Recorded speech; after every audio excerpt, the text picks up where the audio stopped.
মানে ধরুন একটা গগনচুম্বী ভবনের কথা ভাবুন, যে ভবনের স্টিলের কাঠামো নিজের ইচ্ছে মতো খুলে গিয়ে আবার অন্য জায়গায় নতুন করে জোড়া লাগতে পারে। ওয়াও, মানে সায়েন্স ফিকশনের মতো শোনাচ্ছে। রাইট, কিন্তু সোর্স বলছে আমাদের শরীরের কোষগুলোতে ঠিক এটাই ঘটে। আচ্ছা, বিষয়টা একটু বিশ্লেষণ করা যাক। মানে প্রকৃত কোষ বা ইউক্যারিওটিক কোষের সাইটোপ্লাজমীয় অঙ্গাণুগুলোর মাঝখানে কিছু প্রোটিনের জালিকা থাকে। প্রোটিন নির্মিত এই সূত্রকগুলো মিলে যে জালিকাকার গঠন তৈরি করে তাকেই সাইটোস্কেলিটন বা কোষীয় কঙ্কাল বলা হয়। আচ্ছা, মানে কোষের নিজস্ব কঙ্কাল। ঠিক তাই। এটি মূলত 3 ধরনের সূত্রক নিয়ে গঠিত: মাইক্রোটিউবিউলস, মাইক্রোফিলামেন্ট এবং ইন্টারমিডিয়েট ফিলামেন্ট। এদের মূল কাজই হল কোষীয় চলন আর সেন্ট্রিওল, সিলিয়া ও ফ্ল্যাজেলা সৃষ্টিতে সরাসরি অংশগ্রহণ করা। কিন্তু একটা ভবনের কঙ্কাল তো স্থির থাকে, কোষের এই কঙ্কালটাও কি ওইরকমই শক্ত আর অপরিবর্তনীয়? এখানেই সবচেয়ে বড় পার্থক্যটা। ভবনের কাঠামো স্থির হলেও কোষের কঙ্কাল কিন্তু মোটেও তেমন নয়। এটি অত্যন্ত ডাইনামিক, মানে প্রতিনিয়ত এটা পরিবর্তিত হয়। রাইট। দেন আমরা যদি একটু পেছনের দিকে তাকাই, মানে এই সাইটোস্কেলেটন শব্দের উৎপত্তি নিয়ে সোর্স কি বলছে? 1928 সালের একটা পুরনো ল্যাব নোটবুকের তথ্য পাওয়া যায় সোর্সে। বিজ্ঞানী কোল্টজফ সর্বপ্রথম এই সাইটোস্কেলেটন শব্দটি ব্যবহার করেন। 1928 সাল, মানে প্রায় 100 বছর আগে। একদম। আর কোষের ভেতরে এদের কিছু নির্দিষ্ট অবস্থান রয়েছে, যেমন এরা ফ্ল্যাজেলা ও সিলিয়া ইত্যাদির উপগাঠনিক উপাদান হিসেবে থাকে। আচ্ছা, আর কোথায় কোথায় পাওয়া যায় এদের? এরা ক্রোমোজোমের সেন্ট্রোমেয়ারের সাথে সংযুক্ত থাকে, তাছাড়া স্পিন্ডল ফাইবারে থাকে এবং সেন্ট্রিওল ও বেসেল বডিতেও অবস্থান করে। তাহলে এই সব কিছুর মানে কি দাঁড়ায়? মানে 1928 সালে আবিষ্কৃত একটা ধারণা কিভাবে এতগুলো ভিন্ন কোষীয় অঙ্গাণুর অবিচ্ছেদ্য অংশ হিসেবে প্রমাণিত হলো? কারণ এই কাঠামোটা কোষের বেসিক একটা ইউনিট।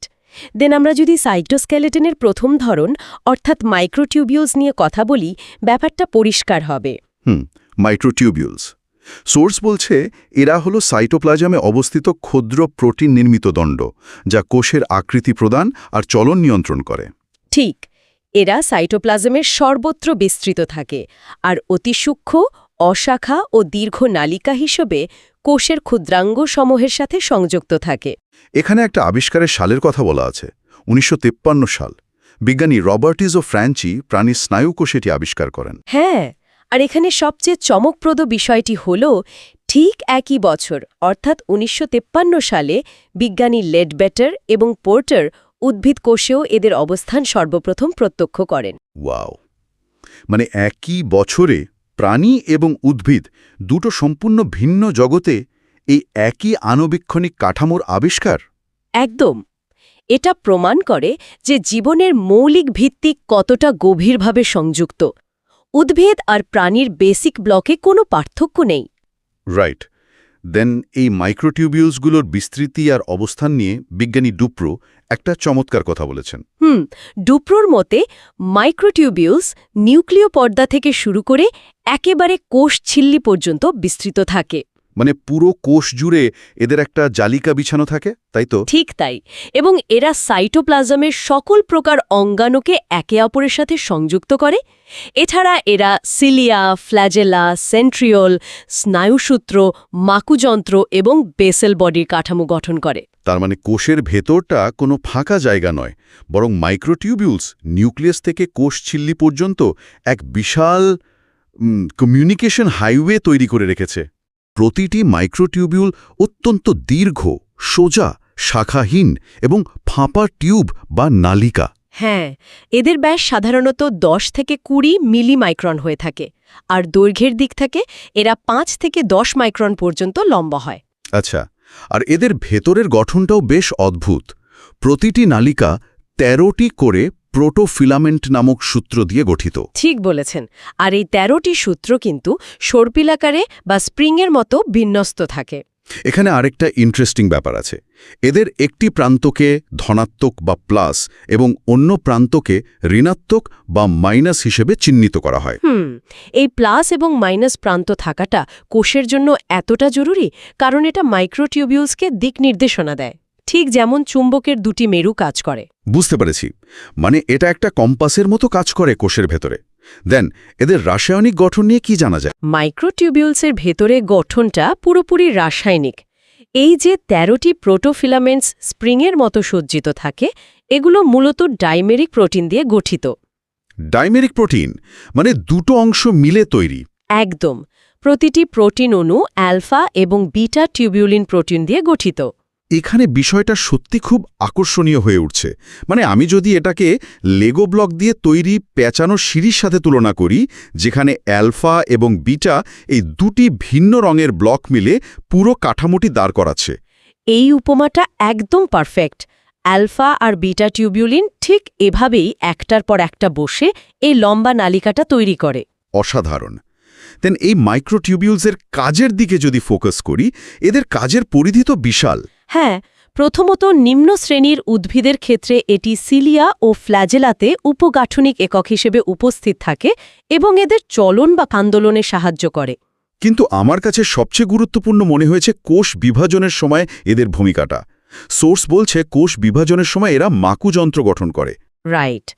স্পিন্ডল অ্যাপারেটাস এরা সেন্ট্রোমিয়ারের সাথে সংযুক্ত হয়ে ক্রোমোজোমকে পৃথক করে এবং ক্রোমোজোমগুলোকে বিপরীত মেরুতে পৌঁছতে সরাসরি সাহায্য করে। নেই টেনে আলাদা করার ক্ষমতাটাকে আমরা ক্রেনের সাহায্যে ভারী বস্তু সরানোর মেকানিজমের সাথে মেলাতে পারি। মানে যদি আমরা বিষয়টিকে বৃহত্তর প্রেক্ষাপটে দেখি, এটা ছাড়া তো কোষের বিভাজনই সম্ভব হতো না। একদমই তাই। ক্রেনের মতোই এরা ক্রোমোজোমগুলোকে দুই দিকে টেনে নিয়ে যায়। দেন মাইক্রোটিউবিউলসের আরও কিছু কাজের কথা সোর্সে আছে। এরা সাইটোস্কেলিটন হিসেবে কোষকে দৃঢ়তা প্রদান করে। উদ্ভিদ কোষে এরা কোষপ্রাচীর গঠনে সাহায্য করে। শুধু তাই না, এরা মাইক্রোফাইব্রিলের বিন্যাস নির্দেশ করে। এরা সেল মেমব্রেন, নিউক্লিয়া মেমব্রেন ও অন্যান্য কোষীয় অঙ্গাণুর সাথে যুক্ত থাকে এবং পরস্পরের মধ্যে জৈবিক যোগাযোগ ও পরিবহন কার্যে সাহায্য করে।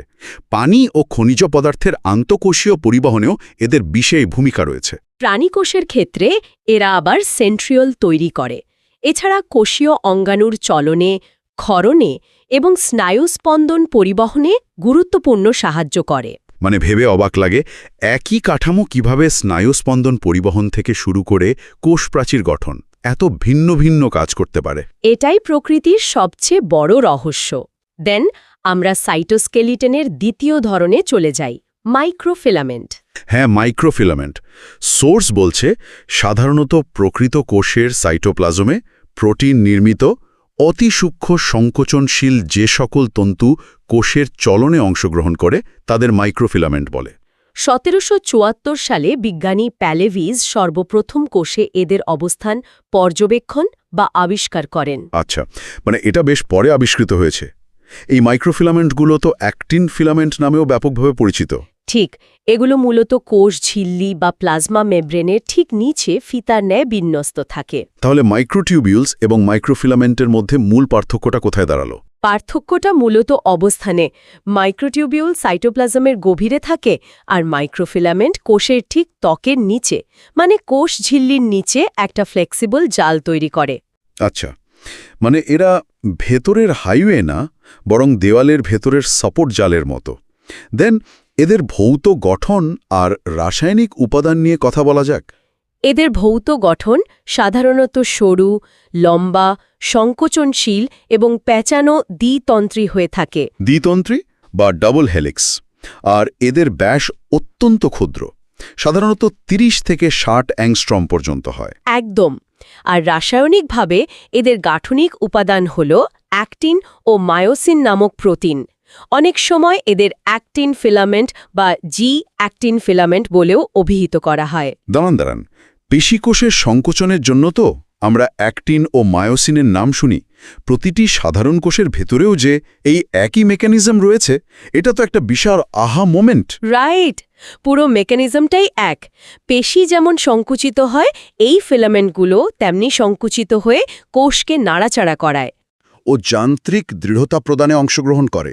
হ্যাঁ, কোষীয় অঙ্গাণুর অবস্থান পরিবর্তনেও এরা সহায়তা করে। তবে সবচেয়ে উল্লেখযোগ্য কাজ হল এদের চলন প্রক্রিয়া।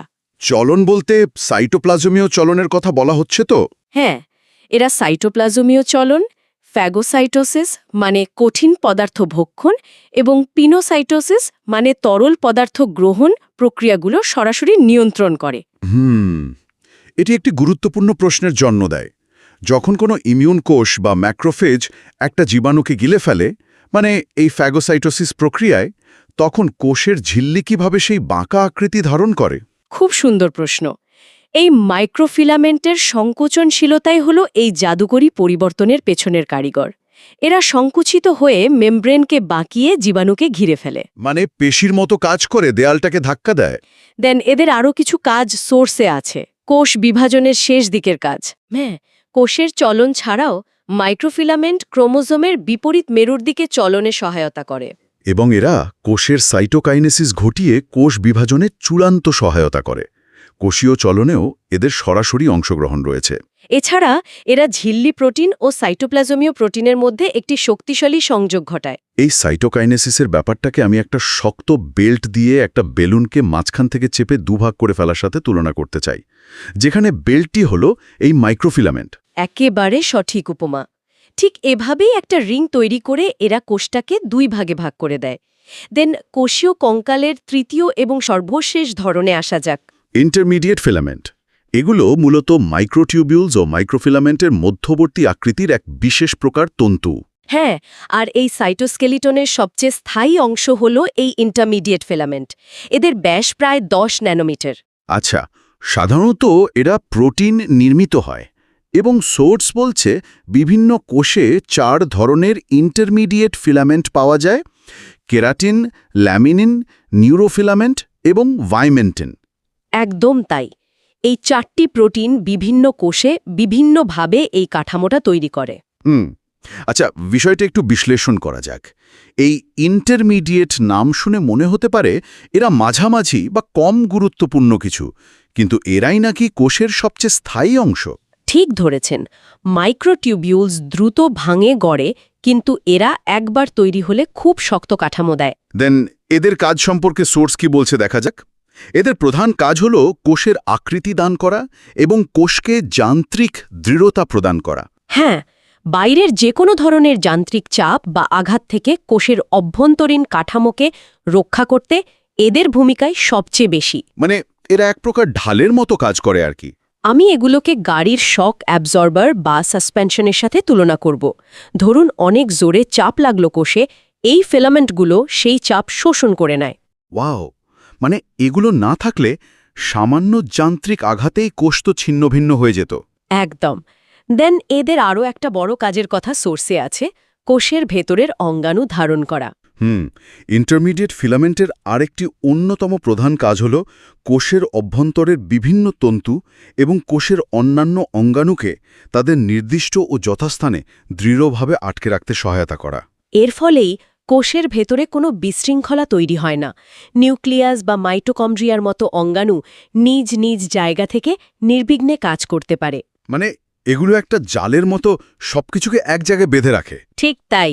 এগুলো এক ধরনের নোঙরের মতো কাজ করে কোষের জন্য। রাইট, ভাবলে অবাক হতে হয়।